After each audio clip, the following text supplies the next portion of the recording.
গ্রামগঞ্জের কৃষকেরা যে কিভাবে কষ্ট করে ফসল চাষ করে ভাই, এইটা আজকে আপনাদেরকে আমি দেখাই। এই যে দেখেন, এই কিছুদিন আগে ধানগুলো কেটে নিয়ে গেছে, গ্রামের লোকেরা ধানগুলো কেটে নিয়ে গেছে। এখন আবার আবার ধানগুলো রুচ্ছে।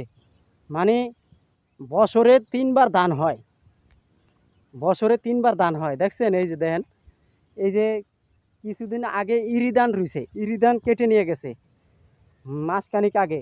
এখন আবার বোরো ধান, এখন আবার বোরো ধান হইব। এই যে বোরো ধান রুইছে, এই যে দেখেন, এই বোরো ধান রুইছে। এই ধানগুলো এখন এরপরে ধরেন মাসখানিক বা এক দেড় মাস যাইব, এরপর কেটে নিয়ে যাবে। এরপর হইব আমন ধান। মানে বোরো ধান, আমন ধান, ইরি ধান, এই তিনটা ধান মানে আমাদের গ্রামে চাষ হয় বেশি, বুঝছেন ভাইয়েরা। তো দেখেন, মানে গ্রামের লোকেরা কত কষ্ট করে কৃষিকাজ করে, বুঝছেন ভাই। গ্রামের লোকেরা কত কষ্ট করে কৃষিকাজ করে। এখন আমরা তাদেরকে কোনো মূল্যায়ন করি না, হ্যাঁ, তাদেরকে কোনো মূল্যায়ন করি না।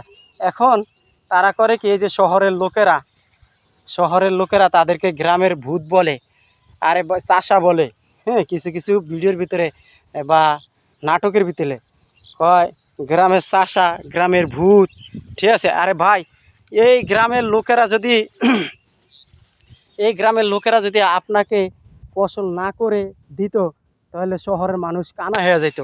শহরের মানুষ হলো টাকা, আর গ্রামের মানুষ হলো ফসল।